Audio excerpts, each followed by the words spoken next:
સૌથી પર સર્વોપરી અનંત કોટી બ્રહ્માંડના રાજા નિયામક પુરુષોત્તમ નારાયણ ભગવાન, એના શબ્દની કેટલી તાકાત હશે, એની કેટલી કિંમત હશે.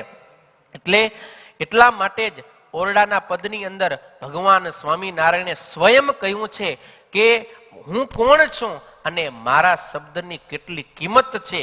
આપણે મહારાજના શબ્દની અંદર જ સાંભળીએ.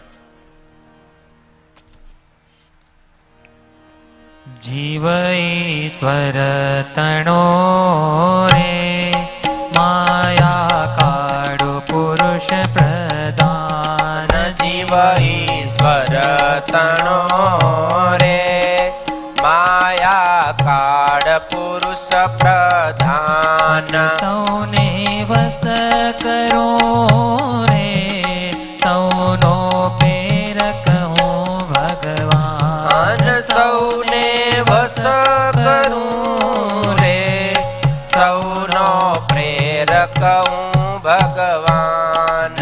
અગણિત વિશ્વની રે ઉત્પત્તિ પાલન પ્રલય થાય. અગણિત વિશ્વની રે ઉત્પત્તિ પાલન પ્રલય થાય. મારી મરજી વિના રે કોઈથી ધરણું નવ તોડાય. મારી મરજી વિના રે કોઈથી તરણું નવ તોડાય.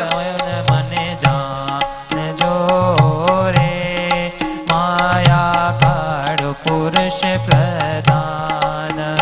મને જાણજો રે મારા આશ્રિત સૌ નર નાર. ભગવાન સ્વામિનારાયણે કહ્યું છે કે મારા શબ્દની કિંમત કેટલી છે.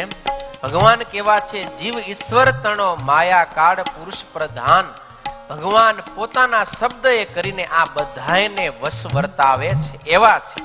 સૌના પ્રેરક છે અને ભગવાનની આજ્ઞાએ કરીને અનંત કોટી બ્રહ્માંડોની ઉત્પત્તિ સ્થિતિ અને પ્રલય થાય છે.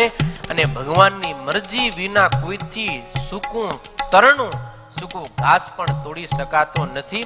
આવા ભગવાન છે ને એ સર્વોપરી વર્તે છે, સૌના નિયામક અને સર્વથી ઉપર વર્તે છે.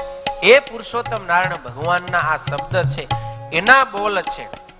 એટલે આ વાણી જે છે ને એનું મુક્ત દશાના જે જીવાત્માઓ હોય, અક્ષર બ્રહ્મ ધામની અંદર બેઠેલા મુક્તો છે, એ પણ પુરુષોત્તમ નારાયણની વાણીનું, એના શબ્દનું અતિક્રમણ કરવા માટે સમર્થ નથી.